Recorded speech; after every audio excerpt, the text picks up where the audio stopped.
السلام عليكم ورحمة الله وبركاته. بسم الله الرحمن الرحيم. الحمد لله رب العالمين. اللهم صل وسلم وبارك على رسولك سيدنا محمد وعلى آل سيدنا محمد. പരിശുദ്ധമായ ദുൽഹജ്ജ് മാസത്തിലൂടെയാണ് കടന്നു പോകുന്നത്. ഓരോ ദിവസവും നാം അറിയാതെ കഴിഞ്ഞു പോകുന്നു. ബലിപെരുന്നാൾ അടുത്തു വരുന്നു, അറഫ അടുത്തു വരുന്നു, ഉബഹിയ്യത്ത് അടുത്തു വരുന്നു. ഹജ്ജിന് വേണ്ടി എത്രയോ ജനങ്ങൾ അവിടെ എത്തിക്കഴിഞ്ഞു. അള്ളാഹു എല്ലാവരുടെയും ഹജ്ജ് മഖ്ബൂലും മബ്റൂറുമാക്കി അനുഗ്രഹിക്കുമാറാവട്ടെ. ഇന്ന് നമുക്കെല്ലാവർക്കും ദുആ ചെയ്യാം. അവരുടെ അറഫാ ദിനവും അവരുടെ എല്ലാം അടുത്തുകൊണ്ടിരിക്കുകയാണ്. അള്ളാഹു നമുക്കും അവിടെ എത്താൻ തൗഫീഖ് നൽകി അനുഗ്രഹിക്കുമാറാവട്ടെ. അതുപോലെ ഉളഹിയ്യ അതർക്കാനുള്ള സമയം വളരെ അടുത്തെത്തിയിരിക്കുകയാണ്.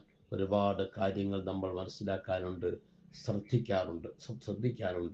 ഒരുപാട് സുന്നത്തുകളാണ് തലവാ ഉസ്താദിൻ്റെ വരികളിലൂടെ നാം എല്ലാവരും കേട്ടുകൊണ്ട്, നാം എല്ലാവരും അറിഞ്ഞുകൊണ്ട്, നാം എല്ലാവരും മനസ്സിലാക്കിക്കൊണ്ടിരിക്കുന്നത്. ഒരുപാട് യൂട്യൂബിലൂടെ ഒരുപാട് ഉസ്താദന്മാർ ഉളഹിയത്തുമായി ബന്ധപ്പെട്ടിട്ട്, അറഫയുമായി ബന്ധപ്പെട്ട്, ഹജ്ജുമായി ബന്ധപ്പെട്ട് ഒക്കെ സംസാരിക്കുന്നുണ്ട്. അതൊക്കെ നിങ്ങൾ കേട്ട് നമ്മുടെ ഉളഹിയത്ത് കുറ്റമറ്റതാക്കാൻ പ്രത്യേകം ശ്രദ്ധിക്കണം. അള്ളാഹു തൗഫീഖ് നൽകുമാറാവട്ടെ. അല്ലാഹു അക്ബർ 3 വട്ടം പറയണം. അതിൽ പിന്നെ ബസ്മല മുഴുവനും നീ ചൊല്ലണം. തക്ബീർ വീണ്ടും പറയണം 3 എണ്ണവും. ലില്ലാഹി ഹംദെന്നാകണം അവസാനവും. ഇന്നലെ പറഞ്ഞു ബിസ്മില്ലാഹിർ റഹ്മാനിർ റഹീം. ബിസ്മി കൊണ്ടാണ് അറക്കേണ്ടത്. ആ ബിസ്മി ചെല്ലുന്നതിന് മുമ്പ് അല്ലാഹു അക്ബർ, അല്ലാഹു അക്ബർ, അല്ലാഹു അക്ബർ വലില്ലാഹിൽ ഹംദ് എന്ന് തക്ബീർ ചൊല്ലിയിട്ട് ബിസ്മില്ലാഹിർ റഹ്മാനിർ റഹീം പറഞ്ഞതിന് ശേഷം വീണ്ടും അല്ലാഹു അക്ബർ, അല്ലാഹു അക്ബർ, അല്ലാഹു അക്ബർ വലില്ലാഹിൽ ഹംദ്. ഇങ്ങനെ ബിസ്മിയും തക്ബീറുമായിട്ടാണ് അത് അറക്കേണ്ടത്. അറുത്ത് കഴിഞ്ഞാലോ ഇത് മിങ്ക റബ്ബേ വ ഇലൈക സുന്ന പറയേണ്ടതാണ്. അപ്പോൾ തഖബ്ബൽ മിന്ന. അറുത്ത് കഴിഞ്ഞാൽ എന്ത് പറയണം? അല്ലാഹുമ്മ ഹാദിഹി മിങ്ക വ ഇലൈക ഫതഖബ്ബൽ മിന്നി. അല്ലാഹുവേ, ഇതിൻ്റെ എല്ലാം പ്രതിഫലം നൽകുന്നവൻ നീയാണ്, നിനക്ക് വേണ്ടിയാണ്, നിന്റെ പൊരുത്തത്തിന് വേണ്ടിയാണ് ഇതിനെ അറുത്തിട്ടുള്ളത്. നിന്നിൽ നിന്നുള്ള വർഗമാണ് ഈ മൃഗം, നീ തന്നതാണ്. അതുകൊണ്ട് ഫതഖബ്ബൽ മിന്നി, ഈ എളിയ സേവനം, ഈ ഉളഹിയത്ത് നീ സ്വീകരിക്കണേ അല്ലാഹ് എന്ന് പറയൽ സുന്നത്തുണ്ട്. ഇബാദത്തിനറക്കുന്ന അറവിനൊക്കെയും ഇത് സുന്നത്തെന്ന സോദരാ വിധി പിന്നെയും. ഇബാദത്തിനറക്കുന്ന എല്ലാ അറവിലും, ഉളഹിയത്തായാലും അഖീഖയായാലും നേർച്ചയായാലും ഇതിലൊക്കെ ഈ പറഞ്ഞ കാര്യങ്ങൾ സുന്നത്തുണ്ട്. തിരുമുസ്തഫ നബി മേൽ സ്വലാത്തോതുന്നതും തൽസമയമിൽ സുന്നത്തിലെന്നും തൽസമയമിൽ സുന്നത്തിലെണ്ണുന്നുണ്ടതും. നബി സല്ലല്ലാഹു അലൈഹി വസല്ലം തങ്ങൾ പേരിൽ അറവിന് ശേഷം ഈ പറഞ്ഞ ദുആയ്ക്ക് ശേഷം സ്വലാത്ത് ചൊല്ലൽ സുന്നത്തുണ്ട്.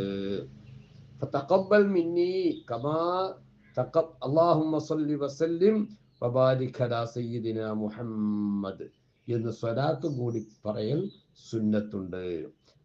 അത് പറഞ്ഞതിന് ശേഷം കമാ തഖബ്ബൽത മിൻ മുഹമ്മദിൻ നബിയിക വ ഇബ്രാഹീമ ഖലീലിക എന്നും കൂടി പറയൽ സുന്നത്തുണ്ട് എന്ന് പണ്ഡിതന്മാർ പറയുന്നുണ്ട്. അവിടെ തന്നെ ഇബ്രാഹിം സ്വലാത്ത് ഫുള്ളും ചെല്ലാം എന്നും പറയുന്ന പണ്ഡിതന്മാരുണ്ട്.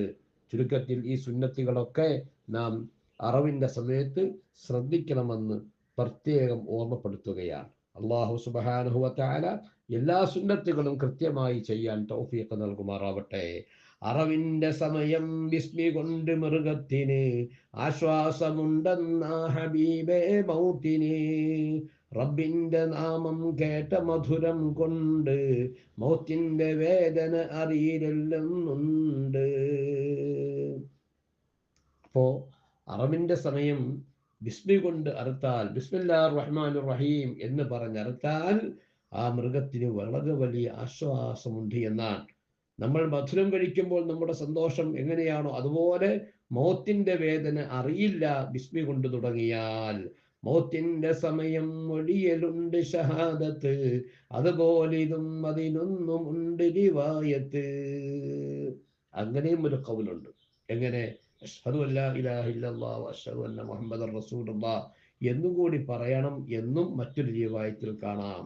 റൂഹുൽ ബയാൻ നീ നോക്ക് 96 പറയുന്നതും കാണാം സുഹൃത്തെ 3 പരിശുദ്ധമായ ഖുർആന്റെ തഫ്സീർ റൂഹുൽ ബയാന്റെ 3-ാം വാള്യം 96 ഇത് കാണാവുന്നതാണ്. പിടലിക്കു വെച്ചറു കാതിരിക്കൽ സുന്നത്ത, തലവേർ വെളുത്തെരുതെന്നതും ശരി തന്നെ. തല രണ്ടായിട്ട് മാറ്റരുത്, തലയും ഉടലും രണ്ടായിട്ട് അർത്ഥം മാറ്റരുത്. അറവിന് കുഴപ്പമൊന്നുമില്ലെങ്കിലും അതൊരു മോശമാണ്. അതുപോലെ പിടലിൽ വെച്ചല്ല അറുക്കേണ്ടത്. നമ്മുടെ അന്നനാളവും ശ്വാസനാളവും പോകുന്ന കഴുത്ത്, അതിൽ വെച്ചാണ്, അവിടെയാണ് അറക്കുന്ന സ്ഥലം. അതുപോലെ അറുത്ത സ്ഥലത്തു നിന്ന് നീക്കലും ശരിയല്ല, റൂഹ് പിരിഞ്ഞും അത് ചെയ്യലും. 240 3 ചേർന്നതായി കൽയൂബിനാലിൽ നോക്ക് കാണാം വിശദമായി. അറുത്ത സ്ഥലത്തിൽ നിന്ന് പരിപൂർണമായ റൂഹ് പിരിഞ്ഞതിന് ശേഷമേ അവിടുന്ന് ഉളഹിയത്തിന്റെ മൃഗത്തെ മറ്റൊരു സ്ഥലത്തേക്ക് അത് മാംസം എടുക്കാൻ മറ്റും നീക്കാവൂ എന്ന് മഹല്ലിയുടെ ശർഹായ കൽയൂബിയിൽ വളരെ വ്യക്തമായി പറയുന്നുണ്ട്. അപ്പോ ഇതെല്ലാം സുന്നത്തുകളാണ്. ഇനിയും ഒരുപാട് മസ്നൂനാത്തുകളുണ്ട്. ഇതൊക്കെ നമ്മൾ കഴിവിന്റെ പരമാവധി പല പ്രാവശ്യം കേൾക്കുകയും അതുപോലെ വായിക്കുകയും മനസ്സിലാക്കുകയൊക്കെ വേണം. അല്ലാഹു തആല വളരെ കൃത്യമായി സന്തോഷത്തോട് റാഹത്തോടു കൂടി നമ്മുടെ കൊളിയെ തറക്കാനുള്ള തൗഫീഖ് നൽകട്ടെ. ആമീൻ.